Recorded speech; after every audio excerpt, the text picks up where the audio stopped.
इसमें एक नंबर में लिखना हवा महल। कौन सा महल है? हवा महल। और हवा महल है ये कहाँ स्थित है ब्लॉक? जयपुर में स्थित है। कहाँ पे स्थित है? जयपुर में स्थित है। और जयपुर में स्थित है हवा महल।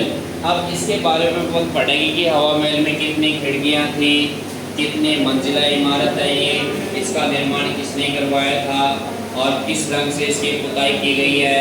मतलब इसके बारे में पढ़ना है कि आपसे डायरेक्ट पूछे कि हवा महल कहाँ स्थित है बोलो? अरे कहाँ स्थित है?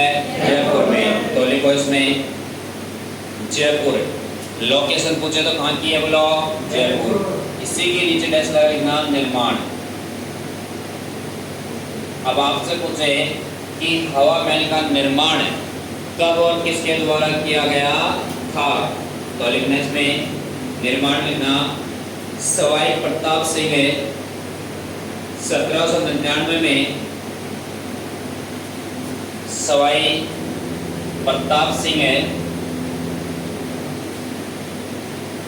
1799 में 1799 में बनवाया था। 1799 में बनवाया था। किसने बनवाया था बोलो? सवाई प्रताप सिंह ने बनवाया था। नेक्स्ट ना, इस हवा महल का शिल्पकार पूछे तो कौन है बोलो?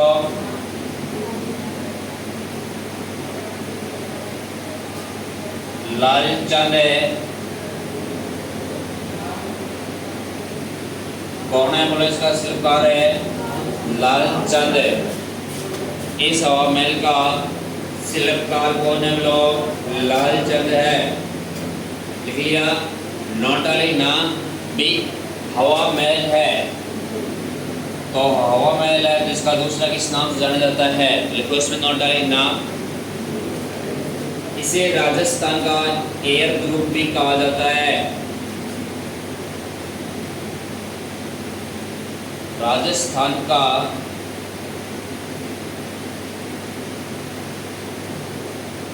एयर ग्रुप कहा जाता है। किसे कहा जाता है बोलो? हवा महल को कहा जाता है। और आपसे पूछे कि राजस्थान का एकमात्र ऐसा हवा महल जो बिना नींव का बना हुआ है, कौन सा बोलो? जयपुर का हवा महल। तो यह बिना नींव का बना हुआ है। लिखना यह बिना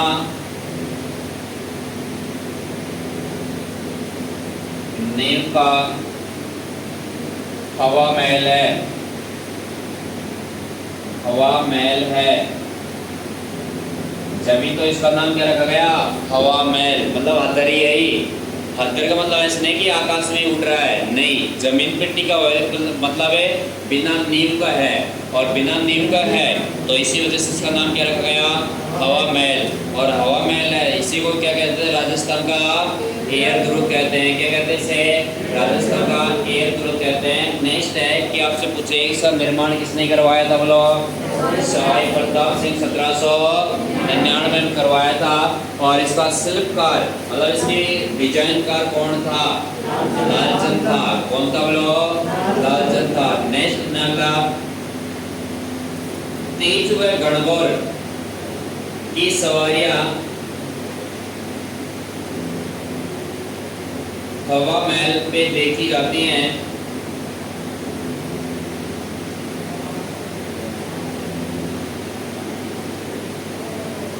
तेज व गणगौर की सवारियां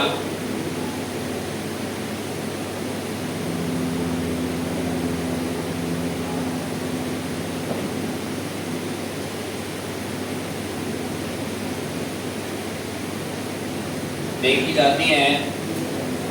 नेक्स्ट है कि इसको क्या कहते हैं? खिड़कियों वाला महल भी कहा जाता है। तो लिखना इसे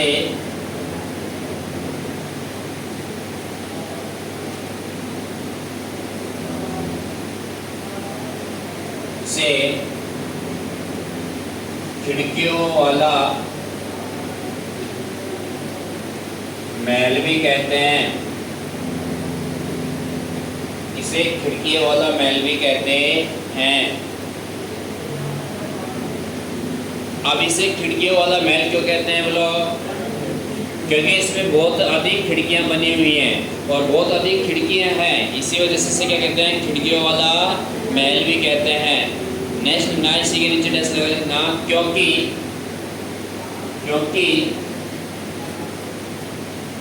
इसमें कुल 363 खिड़कियां हैं और 953 झरोखे हैं। 363 तो क्या है बोलो? खिड़की है और 953 क्या है बोलो?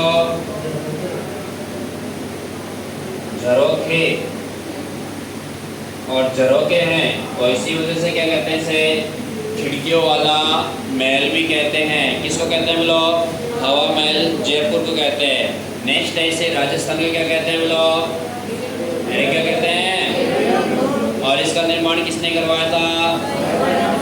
सवाई प्रताप सिंह ने करवाया था। कब करवाया था बोलो?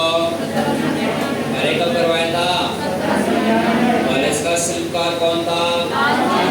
आपसे पूछेगी राजस्थान का एकमात्र बिना नेम का महल कौन सा है बोलो? कौन सा है? जिसके आगे किसकी सवारी लगती है बोलो? और तीज और गढ़ की सवारी लगती है, किसके आगे लगती है बोलो? और इसे खिड़कियों वाला महल भी कहा जाता है। तो इसमें कुल खिड़कियों की संख्या कितनी है बोलो? अरे कितनी है?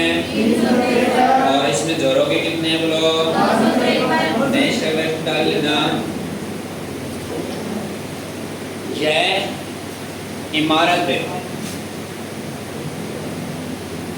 यह इमारत है 5 मंजिला है। कितनी मंजिला है बोलो? 5 मंजिला इमारत है। कितनी मंजिला है बोलो? 5 मंजिला इमारत है। और 5 मंजिला इमारत का अलग अलग नाम है और अलग अलग क्या क्या नाम है तो देखना। कितनी मंजिल बना दी अपन ने? 4 बना दी क्या? ये 5 भी बना दी। तो कुल मंजिल कितनी होगी अपने पास में? 5 मंजिलें होगी। अब देखो कि हवा महल आपसे पूछे कितने मंजिला इमारत है बोलो? 5 मंजिला इमारत है। और 5 मंजिला इमारत है तो आपसे पूछे कि प्रथम मंजिल का क्या नाम है, दूसरी मंजिल का क्या नाम है, तीसरी मंजिल का क्या नाम है, चौथी मंजिल का क्या नाम है, पांचवी का क्या नाम है। देखो पहले मंजिल है जो नीचे की मंजिल है उसका नाम है शरद मंदिर। क्या नाम है इसका बोलो? शरद मंदिर।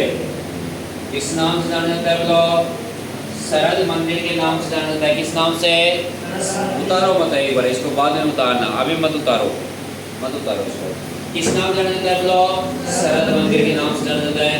और शरद मंदिर कोई दूसरा किस नाम से जाना जाता है? प्रताप मंदिर के नाम से जाना जाता है, क्योंकि प्रताप के द्वारा ये निर्मित मंजिल थी। कौन सी? पहली। तो इसका दूसरा नाम भी क्या दिया गया था बोलो? प्रताप। और प्रताप नाम दिया गया था। तो ये इसका निर्माण किसने करवाया था बोलो? सवाई प्रताप सिंह ने। तो इस वजह से इसका नाम क्या दिया गया? प्रताप मंजिल है। और प्रताप मंजिल है तो इसका दूसरा क्या नाम है? शरद मंदिर है। क्या नाम है? शरद मंदिर है। नेक्स्ट है आपसे पूछेगी राजस्थान की ऐसा कौन सा हवा महल है जिसका निर्माण सवाई प्रताप सिंह के द्वारा करवाया गया था और जिसकी पहली मंजिल का नाम है प्रताप मंजिल है। कौन सा है? हवा महल है। कौन सा है बोलो? हवा महल है। नेक्स्ट है कि आपसे पूछेगी दूसरी मंजिल का क्या नाम है? रतन मंदिर। क्या नाम है? रतन मंदिर है। मंदिर। नंबर 3 पूछे विचित्र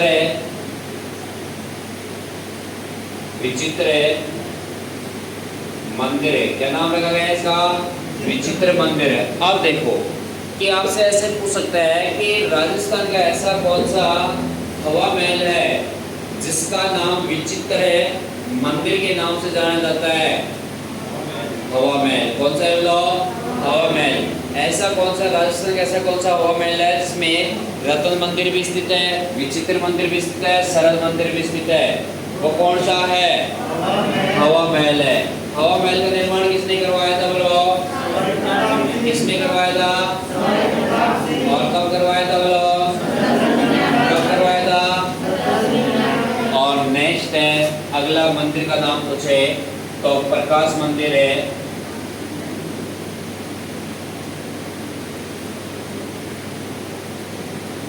और अंतिम पांचवा जिसका नाम है हवा महल है। क्या नाम है? हवा महल। कितने मंजिल हो गए? पहले कितना मंजिला हो गया? 5 मंजिला हो गया। और 5 मंजिला इमारत है तो एक बार इसको उतारो, जो कि दो लाइन के नीचे से डैश लगा के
बना ली क्या?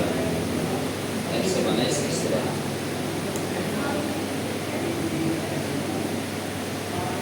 इसमें क्या समझ आ जाता आपको?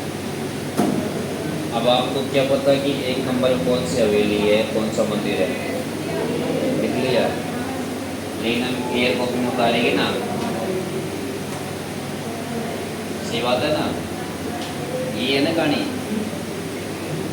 उतार लिया? अरे बना लिए क्या? अरे इसमें ये लाइन ही तो कैच नहीं रहती है, आप क्या करते रहते हैं इसमें? आप देखो उतार लिया तो नेक्स्ट चलो। अरे नेक्स्ट चलो क्या? देखो आपसे पूछे कि हवा महल कितना मंजिला इमारत है? 5 मंजिला है। पहली मंजिल का नाम क्या है बोलो? क्या नाम है? इसी का दूसरा क्या नाम है? प्रताप मंदिर है। नेक्स्ट है कि दूसरी मंजिल का क्या नाम है? तीसरी का, और अगली का, और अगली का, और पिछली का सरद मंदिर है। अब देखो कि दिखने में कैसा दिखाई दे रहा है बोलो? कि कृष्ण भगवान के मुकुट के समान दिखाई दे रहा है। कैसे दिखाई दे रहा है? कृष्ण भगवान के मुकुट के समान दिखाई दे रहा है। और भगवान कृष्ण के मुकुट के समान दिखाई दे रहा है तो कर्नल जेम्स टोड ने क्या कहा था इसे? कर्नल जेम्स टोड ने क्या कहा था? लिखना, कर्नल जेम्स टोड या टोडिया बाबा ने क्या कहा था? भगवान कृष्ण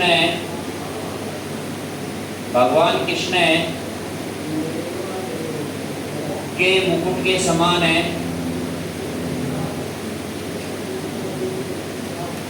भगवान कृष्ण मुकुट के समान है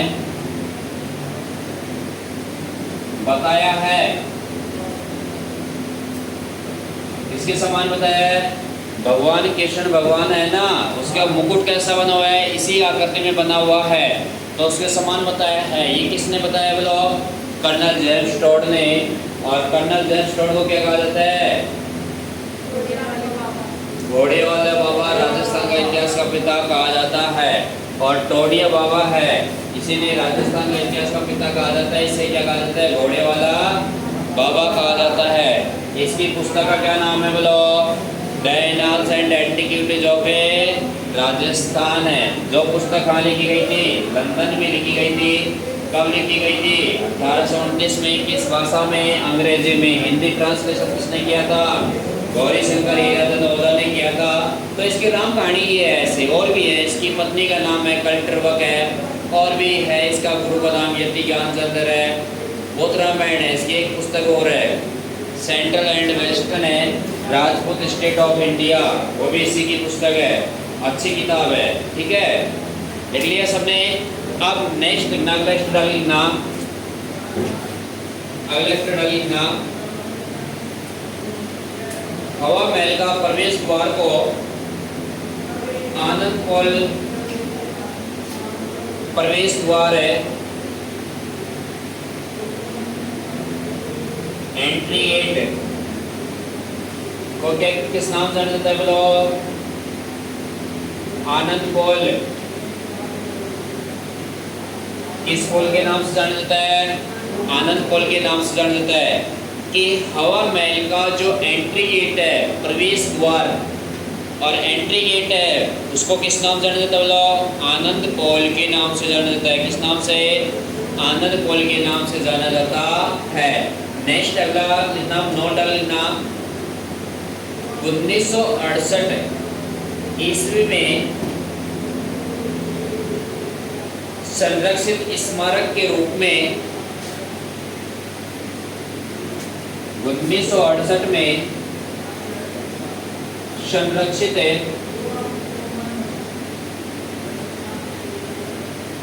स्मारक के रूप में घोषित किया। 1968 में संरक्षित स्मारक स्थल के रूप में घोषित किया। 1968 में संरक्षित स्मारक स्थल के रूप में घोषित किया। नेक्स्ट नागलेस्ट डाल के 1983 में हवा महल संग्रहालय बनाया गया। 1983 में हवा महल